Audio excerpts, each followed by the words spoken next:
Abra su Biblia, le suplico. Ábrala en la carta del apóstol Pablo a los Corintios.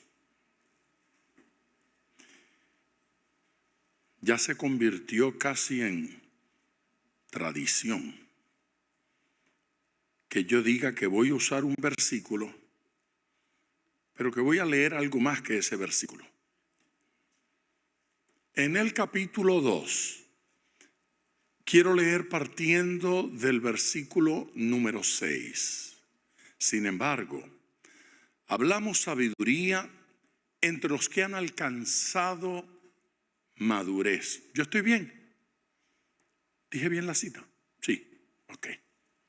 Sin embargo, hablamos sabiduría entre los que han alcanzado madurez, y sabiduría no de este siglo, ni de los príncipes de este siglo que perecen. Mas hablamos sabiduría de Dios en misterio, la sabiduría oculta, la cual Dios predestinó antes de los siglos para nuestra gloria,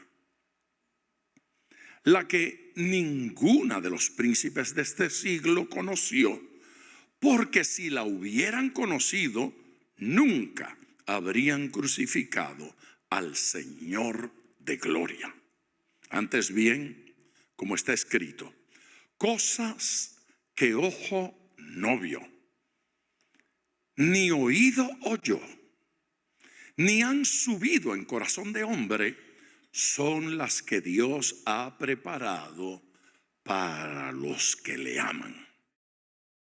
Pero Dios nos las reveló a nosotros por el Espíritu, porque el Espíritu todo lo escudriña, aún lo profundo de Dios.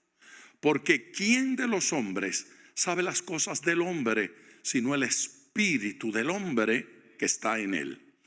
Así tampoco nadie conoció las cosas de Dios, sino el Espíritu de Dios.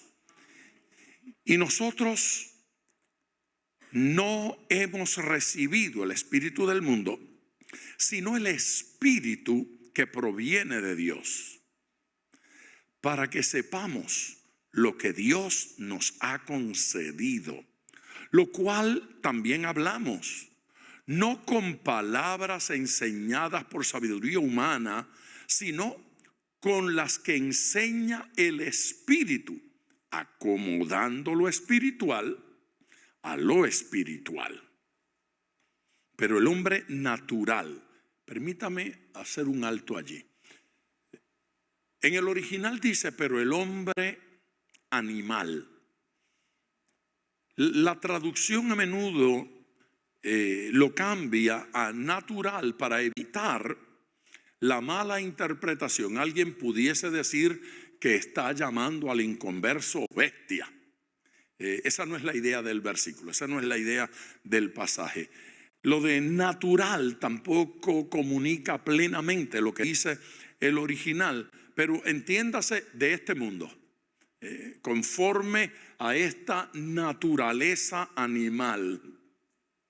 Así que, pero el hombre natural no percibe las cosas que son del Espíritu de Dios, porque para él son locura y no las puede entender, porque se han de discernir espiritualmente. En cambio, el espiritual juzga todas las cosas, pero él no es juzgado de nadie, porque conoció la mente del Señor. ¿Quién la instruirá? Mas nosotros tenemos la mente. Usted debe decirlo en voz alta: tenemos la mente de Cristo. Hágaselo saber a la persona que está sentada cerca de usted. Dígale, tú tienes la mente de Cristo. Tener la mente de Cristo es una enorme responsabilidad, porque los que tienen la mente de Cristo no tienen todo resuelto. La realidad es que han de vivir en la renovación de su entendimiento. Ese es el consejo del apóstol Pablo, que vivamos en la renovación del entendimiento. Amén. Pablo identifica en este pasaje dos tipos de sabiduría. Por un lado, el apóstol habla de la sabiduría de Dios. La sabiduría que proviene de Dios. La sabiduría que sale, que nace, que brota del corazón de Dios.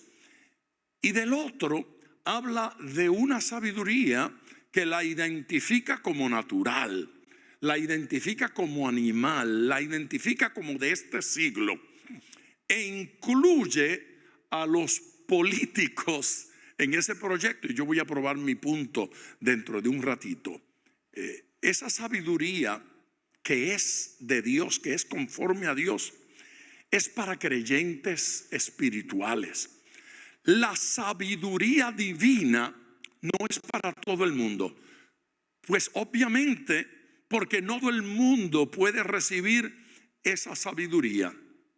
Hay cosas que Dios va a establecer, hay cosas que Dios va a decir y que la gente simplemente no las pueden recibir, no las pueden aceptar, no pueden caminar con ellos porque es una sabiduría que excede a lo que nosotros estamos acostumbrados a recibir.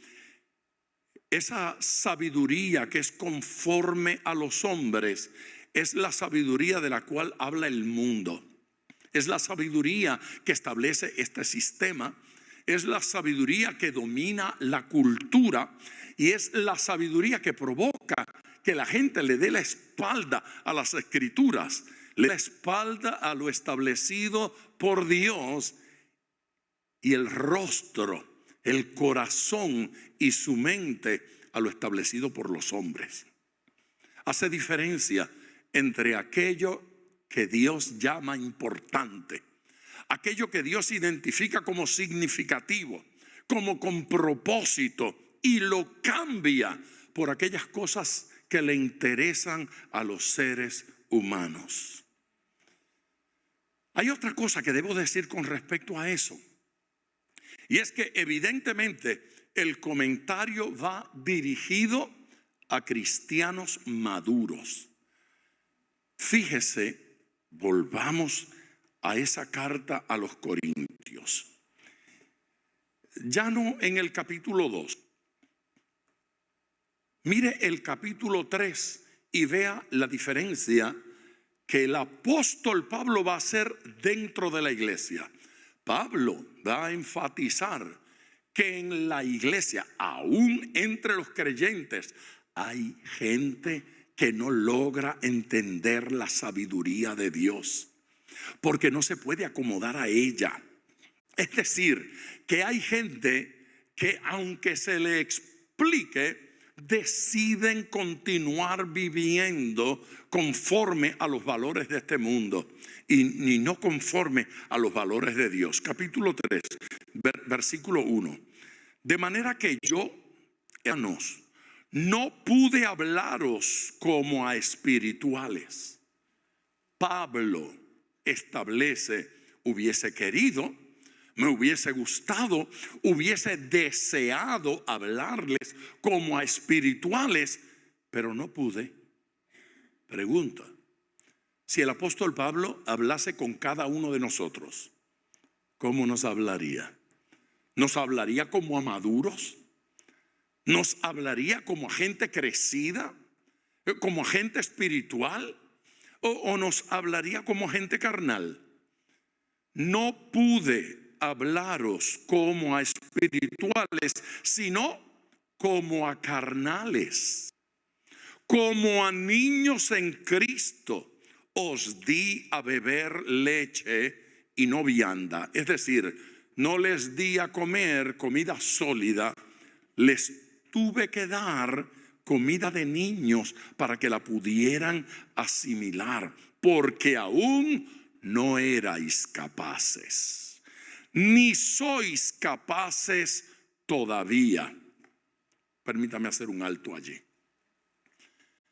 ¿Cómo se hubiese sentido usted si hubiese sido miembro de la iglesia de Corinto y el apóstol el hombre más amado y admirado por la iglesia, el fundador de la iglesia, el que se esforzó más que cualquier otro para fundar esa iglesia, le enviaron una carta como esta.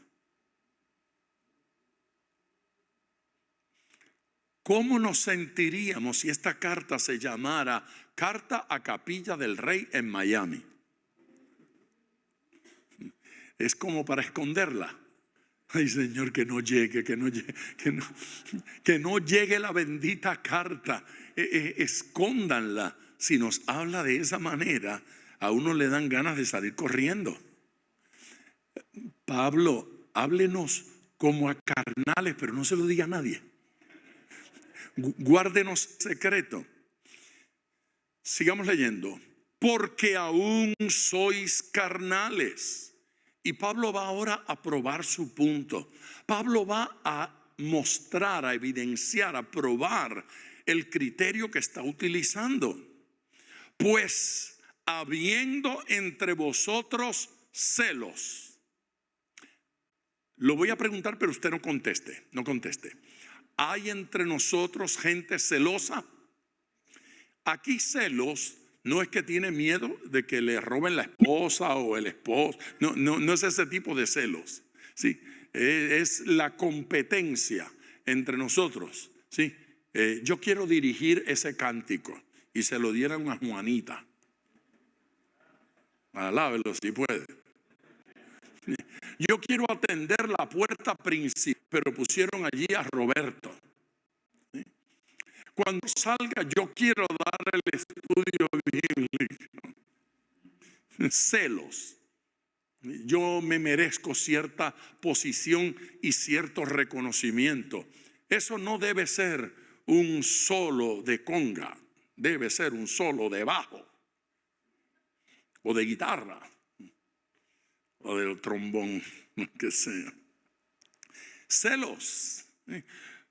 Porque aún sois carnales, pues habiendo entre vosotros celos, habiendo entre vosotros contiendas, ¿sí? Hay peleas.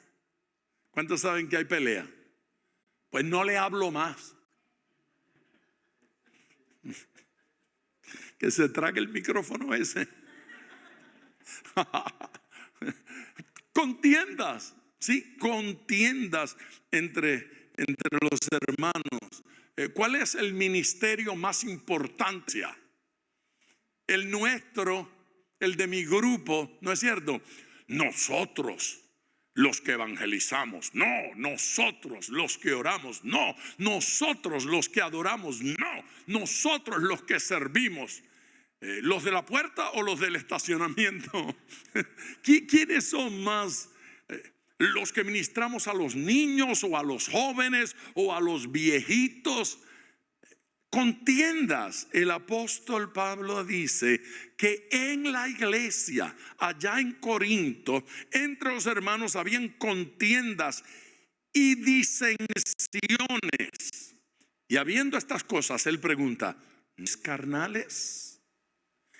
Y andáis como hombres, o sea, como naturales, como los terrenales. Porque diciendo el uno, yo ciertamente soy de Pablo, y el otro, yo de Apolos. ¿No sois carnales?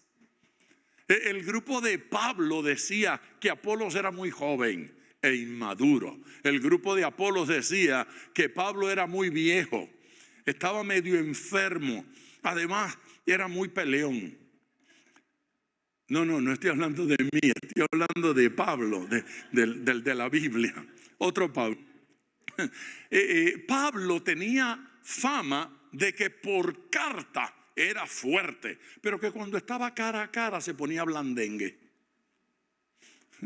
Se suavizaba y no se atrevía a decirle a la gente lo que escribía. Por eso él va a comentar más adelante que esperen que yo vaya, que van a ver que yo también puedo ser severo en persona. Yo no sé si lo hizo o no. Lo cierto es que el apóstol Pablo era criticado en la iglesia. Apolos también era criticado por la banda de Pablo. Pablo no defiende a su grupo. Pablo dice, tan carnales son los que están conmigo como los que están con Apolos. Tan carnales son los unos como los otros. Ese tipo de carnalidad que está señalando el apóstol Pablo se ha convertido en la ley, en la norma en el siglo XXI. Yo lo viví en el siglo XX, lo seguimos viviendo en el siglo XXI. Y uno llega a preguntarse hacia dónde vamos caminando como iglesia del Señor con todo este ambiente. Porque el apóstol Pablo está señalando que hay una sabiduría de Dios que la iglesia en Corinto no está lista para recibirla. No le puedo hablar de eso. Y usted sabe, todo el que lee la carta siente que, pobre gente. Yo sí lo entiendo claramente. La sabiduría de Dios, esa gente no la entiende. Son los otros. Es decir, vivimos en la tontería de creer que yo estoy entre el grupo de los maduros. Yo estoy en el grupo de los crecidos. Yo estoy en el grupo de los bienaventurados. Y los demás son los superficiales. Los demás son los carnales. De agrupar la gente, el apóstol señala cuáles son las características de la carnalidad. Hay una frasecita que a mí me tiene enfermo. ¿A usted le enferman de vez en cuando frases? Sí. El apóstol Pablo en esta carta está enfermo con que gente le escriba, le mande mensajitos. Pablo, estamos contigo, aunque Apolos dijo tal cosa, no importa, nosotros estamos contigo. Y Pablo estaba molesto. Y se enteraba él también de que hacían lo mismo con Apolos. Apolos. Mándenle más ofrendas a Apolo, menos a Pablo. Ya Pablo está acabado. Pablo estaba molesto con un grupo y con el otro. Y se ponen de moda ciertas cosas. Y cualquier persona que me conozca por más de un día sabe que yo puedo dar respuestas incómodas. Adrede, a propósito, intencionalmente. Pues en estos días, entre contestar un texto y tener una conversación con alguien, se me colmó la paciencia con una frasecita. Es esa que habla del próximo nivel. Todo el mundo parece saber qué es lo que tenemos que hacer como iglesia para ir al otro nivel. Y ya se me mete eso por los pies. El otro nivel. Pastor, Dios quiere llevar la iglesia al otro nivel. Tenemos que en la alabanza llegar al otro nivel. La enseñanza, Dios quiere que vayamos al otro nivel. Y esta semana me tropecé con uno de los niveles, eso. Nivel es una cosa que tiene una burbujita así que se va para un lado y por el otro. Por poco le doy con el nivel.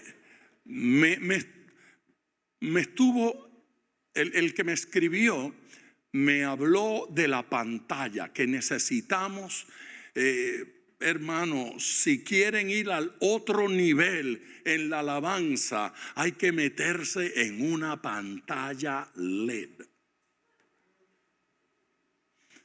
Y yo leí aquello y decía, ay Dios mío, ¿cómo le contesto? Claro, él debe tener acciones en una fábrica de pantallas LED y me está tratando de convencer de que vayamos al otro nivel.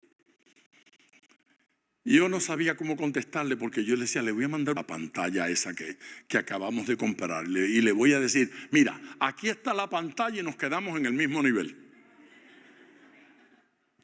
Porque es superficial llegar a creer que un instrumento electrónico nos va a elevar de nivel, a menos que estemos hablando de superficialidades terrenales. Y si de eso se trata, entonces el otro nivel no me importa, no me interesa. No se trata de eso. La iglesia no se puede medir por cuántas cosas modernas tiene. No se puede medir así. Estoy en contra yo de la pantalla. Estoy en contra del micrófono. Lo tengo en disciplina allí. Quieto. ¿De qué? ¿En contra de qué es que podemos estar? ¿De que se utilicen computadoras? No se trata de eso. Se trata de descubrir que el nivel al que queremos entrar nada tiene que ver con ese tipo de cosas. Queremos ver la gloria de Dios en nuestras vidas y queremos verla en nuestro ambiente. Si estamos hablando del nuevo ritmo, si estamos hablando del nuevo estilo de música, a mí me enferma el alma cuando una persona a cierto ritmo y a cierta forma de cantar y a cierto estilo lo llaman alabanza y adoración. Y entonces me dan deseos de preguntarle, oye, y antes de que tú nacieras, ¿qué piensas que era lo que hacíamos nosotros? ¿Usted quiere decir que entonces el apóstol Pablo y Silas, cuando estaban golpeados allá en el calabozo, cantándole al Señor, y se estremeció la cárcel por ese cántico, ellos todavía no habían aprendido lo que es alabanza y adoración? No, ellos estaban tocando al Señor del trono allá en los cielos. Si nosotros queremos hablar de otro nivel, entonces hablemos de ese, del poder del cepo. El próximo grupo musical se va a llamar el cepo. Allá en el cepo, ¿no es cierto? Y tembló. Sí, el apóstol Pedro experimentó eso. El apóstol Pablo experimentó eso. No eran cantantes, yo ni sé si eran tenores, yo no sé qué cosa era. Lo que yo sí sé es que esta gente era oída en el cielo. De eso se trata. No se trata de predicar con la hermosura y el estilo del siglo XXI. Yo no tengo ningún problema en ser del 20 o del 21, del que usted quiera. Yo no tengo ningún problema con eso. Mi único gran problema es que la gente se quede en la superficialidad de estilos y formas y perdamos la esencia y la presencia del Señor. Pablo identifica claramente estas dos sabidurías y establece que hay una sabiduría que ciertos creyentes van a poder ver y van a poder disfrutar, y a ellos sí se le puede hablar de esos, y los otros se quedarán en las apariencias. Hay creyentes que no crecen. Hay creyentes que se mantienen en la misma superficialidad a través de los años, y al vernos en un espejo tenemos que estremecernos y decirle al Señor, yo quiero crecer. Todo el pueblo diga conmigo, yo quiero crecer. Y habla entonces de una sabiduría de este siglo. Así es que dice allí, de este siglo. Dice de los príncipes. Los príncipes son los gobernantes, son los políticos, son los líderes. Sabiduría de este siglo. ¿Para qué sirve? Pues sin duda hay gente que tiene sabiduría para hacer dinero. Yo tuve un amigo, digo tuve porque está en el cielo, sigue siendo mi amigo, pero hace tiempo que no lo veo. No, y sin prisa de reunirme con él todavía. Nada. El hermano Holguín en la República Dominicana. Muy amigos, muy amigos. Yo llegaba, él me esperaba en el aeropuerto y me acompañaba, me llevaba por todas partes. Muy, muy amigo. Y un día me dijo, y tenía toda la razón en lo que estaba diciendo. Dijo, hermano, a mí Dios no me dio el don de cantar. Yo no sé cantar. Yo canto más feo que un sapo. Yo no canto. A mí Dios no me dio el don de la palabra. Yo no predico ni enseño, nada de eso. El único don que Dios me dio a mí es el de hacer plata. Cuartos. Dice, yo huelo billete en aquel bolsillo y de una vez me viene una estrategia a la cabeza para mudar ese billete de allí a aquí. Dios me ha dado esa estrategia. Oiga, y era verdad. Ese hombre tenía un don para hacer plata, para hacer dinero. Y no miles de dólares, millones de dólares, millones. Daba la impresión de que todo en sus manos se convertía en dinero. Estrellita sabe. Cientos de casas de alquiler, docenas de edificios y miles de propiedades, miles. Era un adinerado. Y él decía, es el don que Dios me dio, porque resulta, yo conozco a ese hombre en mi primera campaña en la República Dominicana, año 76, 1976, un señor muy distinguido se convirtió y luego del culto este otro me pidió una reunión.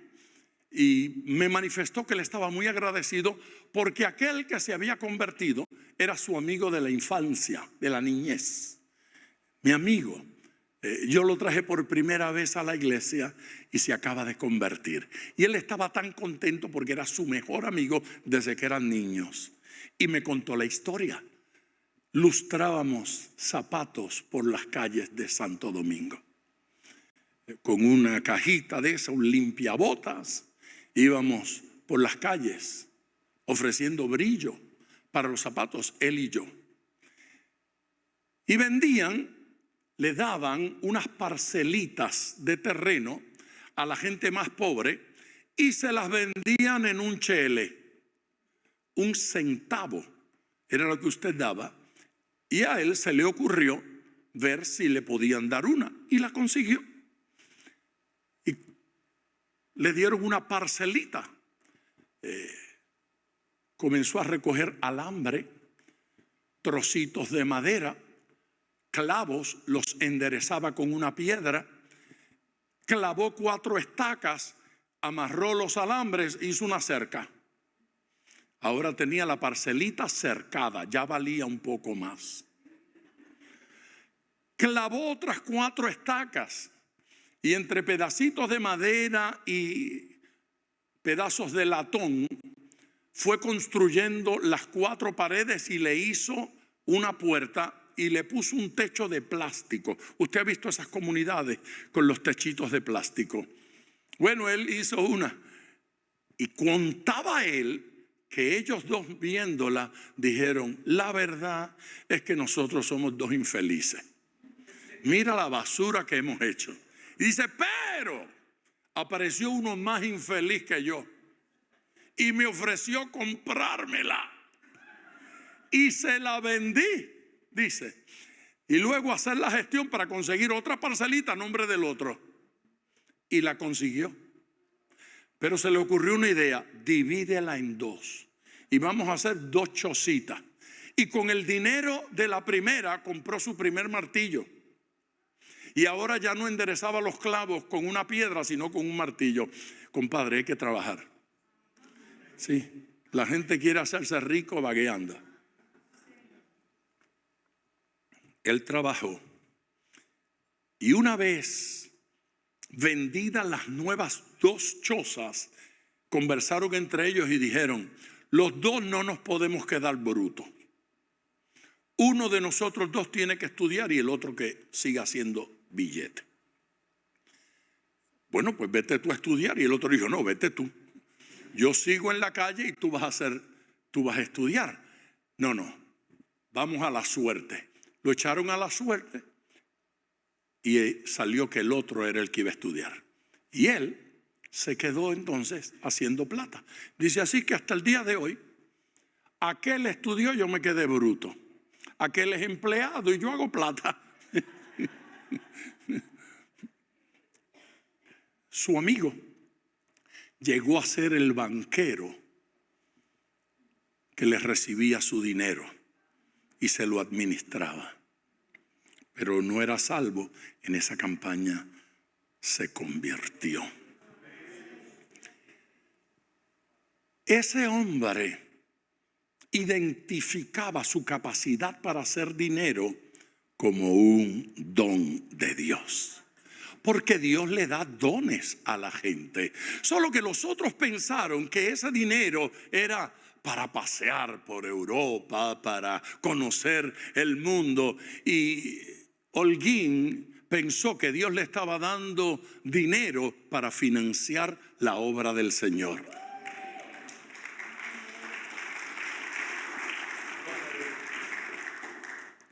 Cuando yo llegaba a la República Dominicana en aquellos años, él me preguntaba, ¿y dónde va a ser la campaña? Y yo le decía, pues yo quisiera ir a tal ciudad. Y él decía, pues vamos para allá. Y entonces allá él alquilaba el lugar, allá él pagaba la publicidad, allá él reunía a las iglesias y allá se daba la campaña, allá se tenían las cruzadas. Él entendió, este dinero Dios lo produjo con una razón, con un porqué.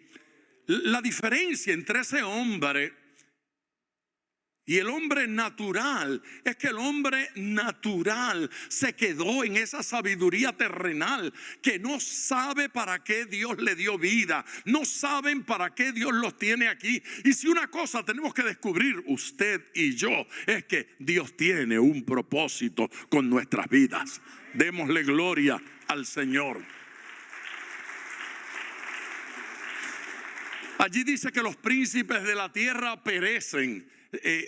Lo que dice en el original es algo así como que se desvanecen, como que se deshacen. Y la idea que comunica es que hoy es un príncipe, el año próximo es otro príncipe. Los príncipes son de paso, hoy son importantes, hoy es la Lady D del momento, y el próximo año no es nada, es un cadáver en algún cementerio. Y uno dice, ¿cómo eso puede ocurrir? Pues la vida es así, y es tiempo de pensar en la eternidad. Es tiempo de considerar que Dios tiene un plan para con nosotros. Hay una hermosura en las Escrituras impresionante. En ese capítulo 4 del libro de los Hechos, mire lo que dice el versículo 32. Y la multitud de los que habían creído, ¿cuántos habían creído? La multitud de los que habían creído era de un corazón y de un alma, y ninguno decía ser suyo propio nada de lo que poseía, sino que tenían todas las cosas en común. Eso es un ambiente de gloria. Eso es un ambiente de avivamiento. Eso es un ambiente de bendición. Oh, no, despierte. No se trata de una iglesia que vive para servirle a usted. Ay, sí, pastor, predique de eso. A ver si alguien me compra las llantas del auto. No, eso no se trata de eso. Eso se trata para yo querer dar, yo querer bendecir. Ese versículo debe inspirar en usted y en mí deseos de ayudar a alguien, no buscar la estrategia para que alguien me ayude. Esta gente se reunía para servir, se reunía para bendecir. Amén. La sabiduría de este mundo a nadie salva.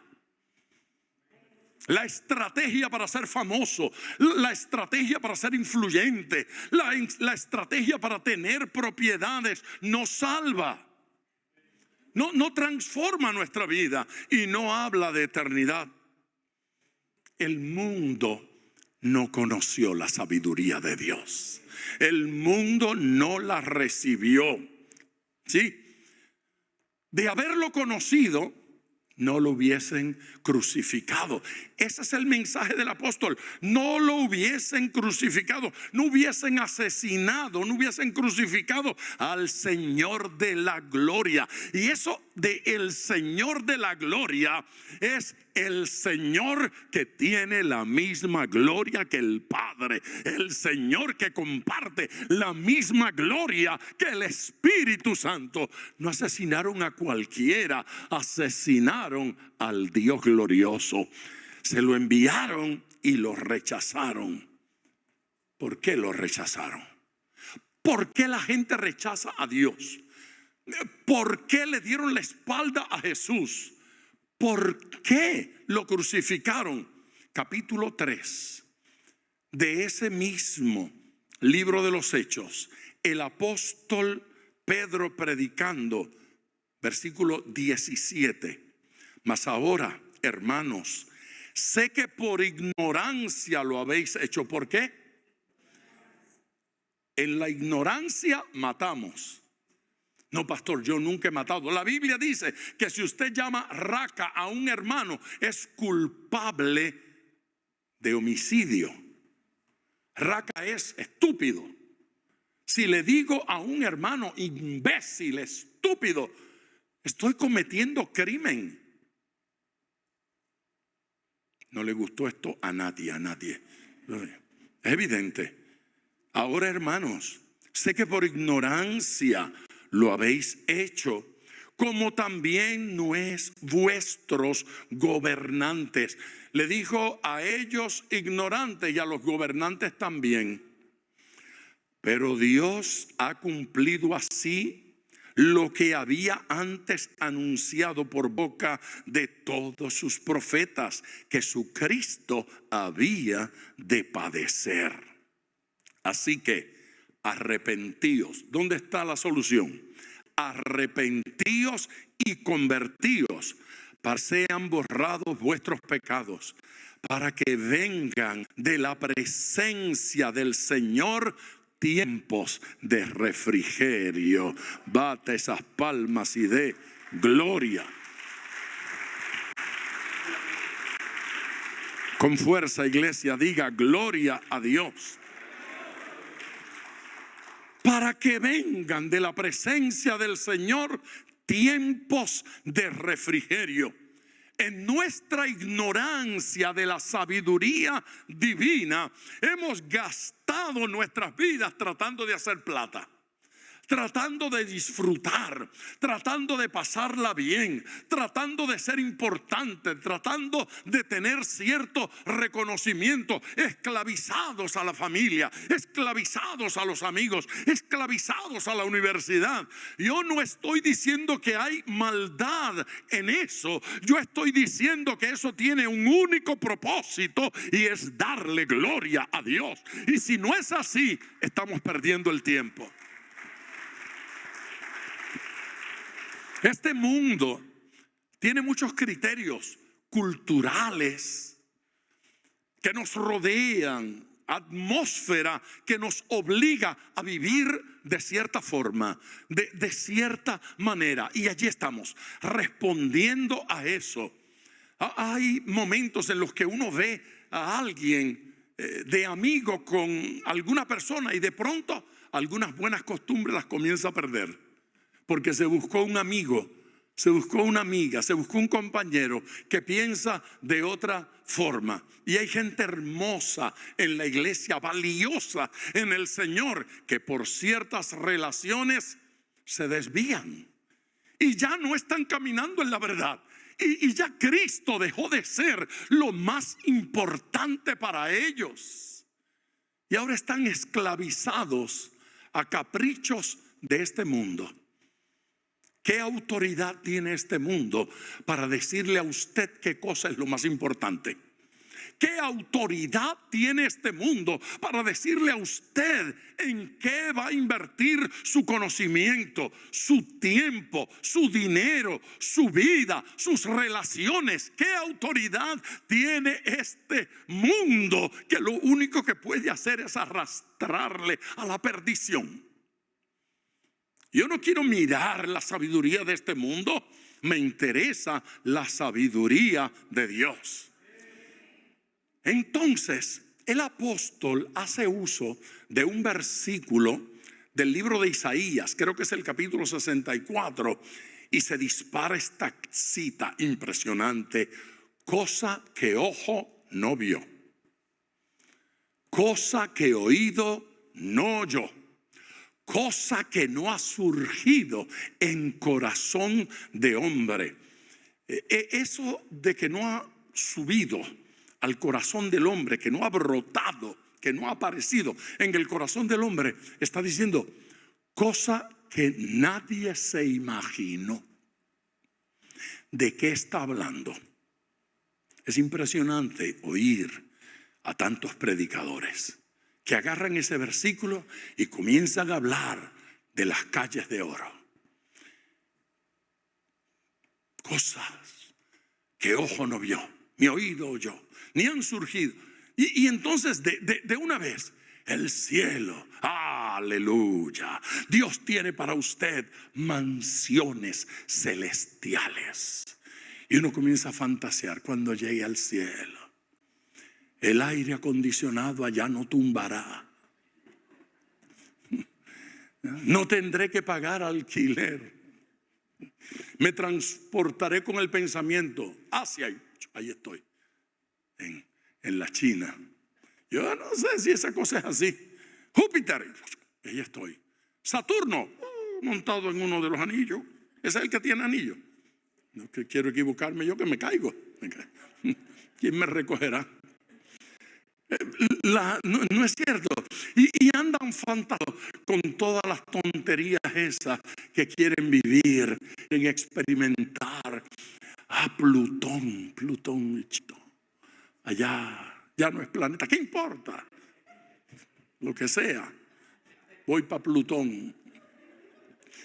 La gente está fantaseando, pero ese pasaje no habla de la eternidad. Ese pasaje no habla de lo que le va a pasar a usted después de la muerte. Allí cuando dice, ni ojo vio, ni oído oyó, ni ha subido en corazón, está hablando de cosas que van a pasar aquí y cosas que estaban sucediendo ya. ¿Sabe que el contexto inmediato de ese pasaje es pensar en el Calvario, en lo que Jesucristo acababa de hacer? Nadie lo había visto, nadie lo había oído, y a nadie se le había ocurrido que Dios decidiera a enviar a su único hijo para salvarle a usted. ¿Quién lo vio venir? No lo vi venir. ¿Quién lo escuchó? Nadie lo había escuchado. ¿A quién se le hubiese ocurrido? Gente, a nadie se le hubiese ocurrido que Dios le amara tanto a usted, que Dios me amara tanto a mí, que decidiera venir personalmente Jesucristo para salvarnos, para hacer lo que nosotros no fuimos capaces de hacer. Que no nos arrepentimos, que no nos convertimos, que no arreglamos nuestras vidas, que no nos ajustamos. Y Él dijo lo que nadie había visto, lo que nadie había oído, lo que a nadie se le había ocurrido. Ve tú, Junior. Porque él le dice Junior allá en la intimidad de la familia. Dale. Hay que salvarlos. No se pueden perder. Yo no quiero que pasen la eternidad en el infierno. Yo los amo. Ve y ofrécele una alternativa de vida. Los que aman ese sacrificio, denle gloria al Señor.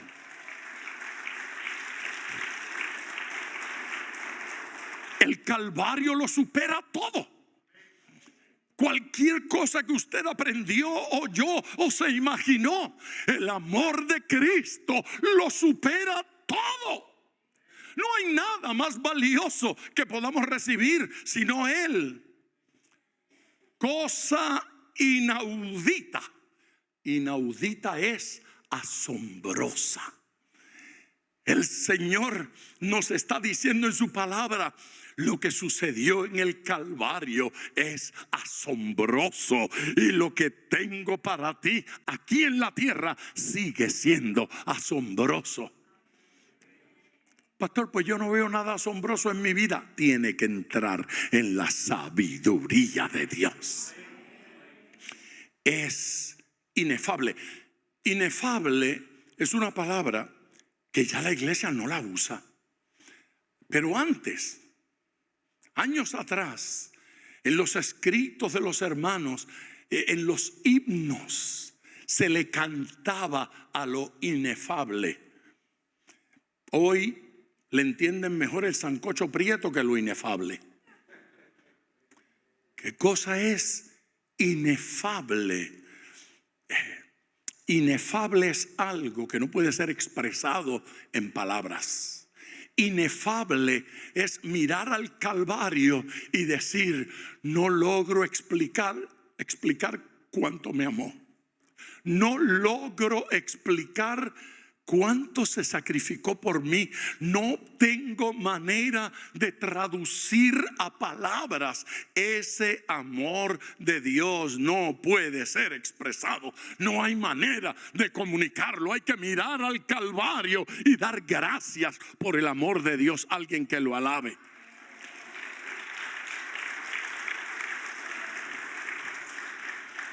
¿Y cómo lo logro? ¿Cómo puedo conocerlo? ¿Cómo puedo relacionarme con Él? Pues nuestro pasaje dice que el que lo conoce a Él es el Espíritu Santo.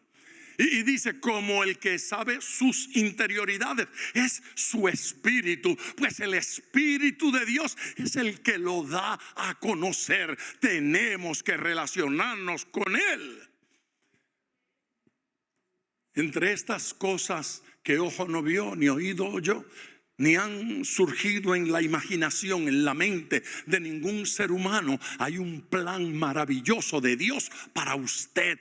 Eso ya me lo habían dicho. Pues es tiempo de que comencemos a vivirlo. Dios tiene para usted algo que no es ordinario, que no es comprar un carro simplemente, o buscarse un trabajo, o tener una novia o un novio. Dios tiene para usted algo que no se ha imaginado. Hay un plan de bendición para su vida. Hay vida eterna, pura gracia. El mundo no la puede dar. El dinero no la puede comprar. Este sistema no lo puede experimentar. La razón humana no alcanza esta sabiduría de Dios para con nosotros. Cosa que la ciencia no puede explicar. Ellos intentan de alguna manera explicar desde una óptica psicológica, cuasi científica, lo que nos está sucediendo. Y nosotros somos esa gente ridícula que hacen cosas extrañas. Claro, ahora hay hermanos que han decidido conducirse con cierta prudencia para no ser rechazados por el mundo. Es absurdo estar en el cepo,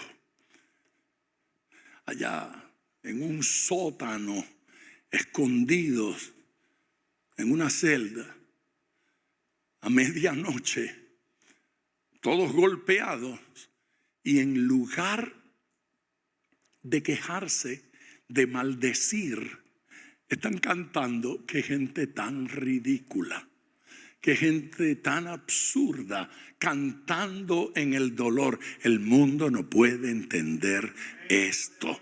Pero el que está lleno de Dios le falta el respeto al odio y a esa maldad. No me interesa. Él nos está enseñando a perdonar. Él nos está enseñando a amar.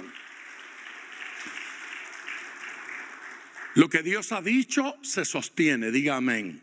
Lo que Dios ha dicho se sostiene, y quien lo cree está en la verdad y va a experimentar esa verdad por la eternidad.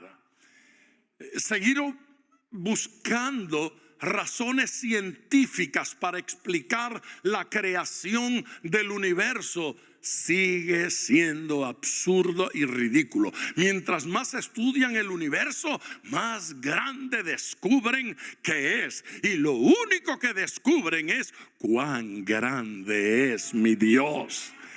Levante las manos para declarar cuán grande es Él. Cuán grande es Él.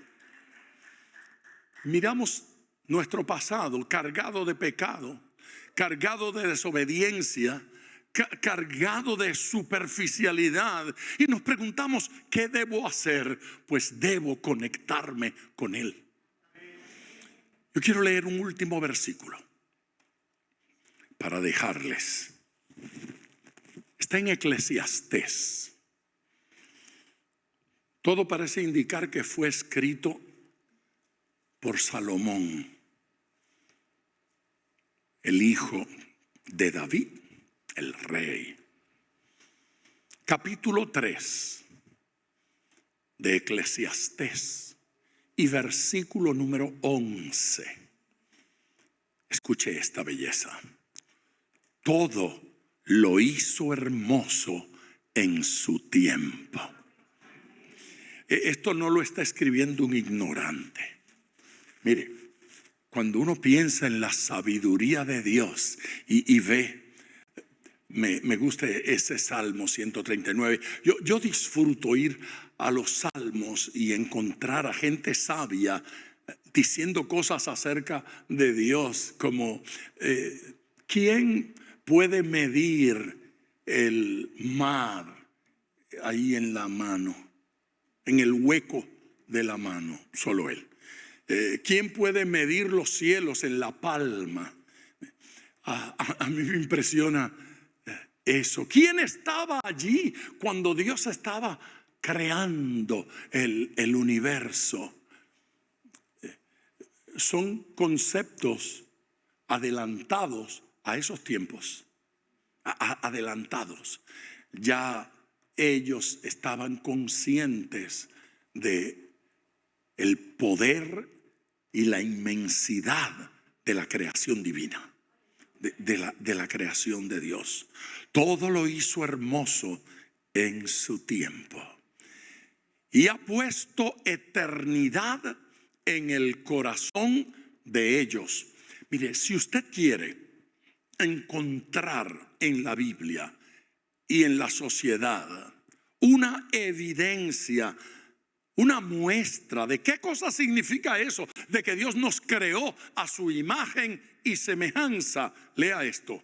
Porque créame, no hay gallina que cuando le rompen el cuello, el pescuezo, ¿verdad?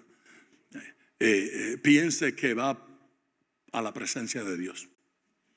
Nada. O sea, usted amenaza a cualquier animal con matarlo y él no dice, ay, Dios mío, ¿habrá vida o no habrá vida después del sopón? De la sopa. El único animal que cree que hay vida después de la sopa es el ser humano. Somos los hombres y las mujeres. Somos los únicos que pensamos que fuera de la olla sigue habiendo vida por la eternidad. ¿Sí? Sigue habiendo.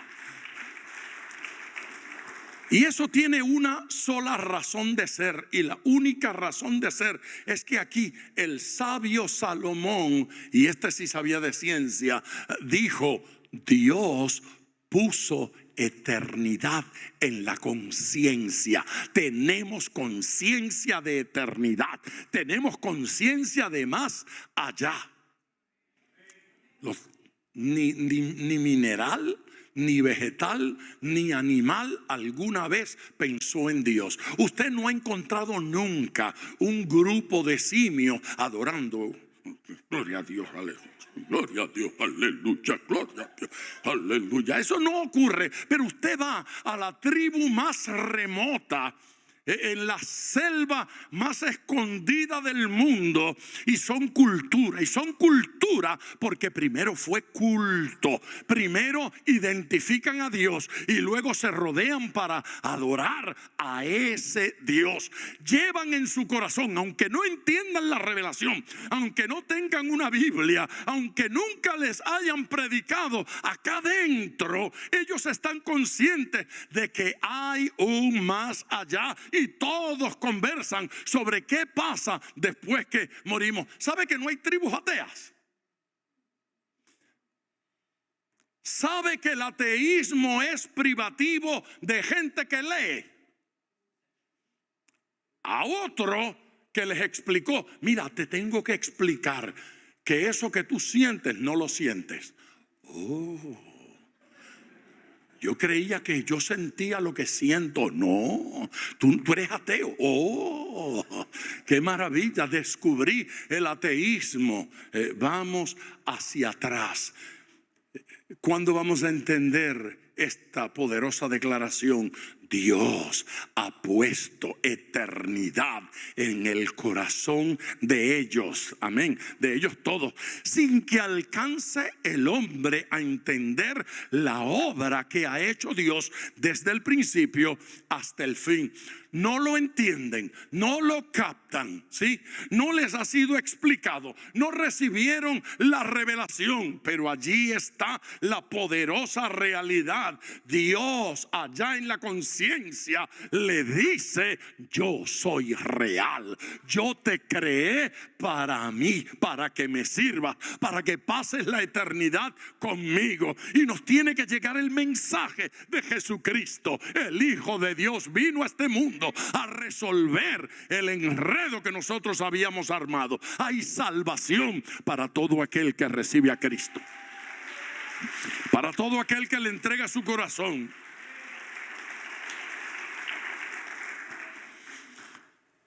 Yo no sé cuán enredado puede estar su pasado y cuánto quisiera usted borrar algunas historias. Yo he querido borrar tantas, pero escúcheme bien. Si no puede borrar el pasado, dedíquese a escribir un futuro glorioso. Si no puede borrar cosas que hizo, si no puede borrar cosas que dijo, si no puede borrar cosas que están en su historial, olvídese de eso. Hoy cambie de posición el lápiz. Olvídese ya de la goma de borrar. Vamos a escribir futuro. Vamos a escribir mañana. Ayer no le serví a Dios, pero hoy sí. Ayer le di la espalda, pero hoy no. Yo le voy a servir al Señor. Mi familia le va a servir al Señor.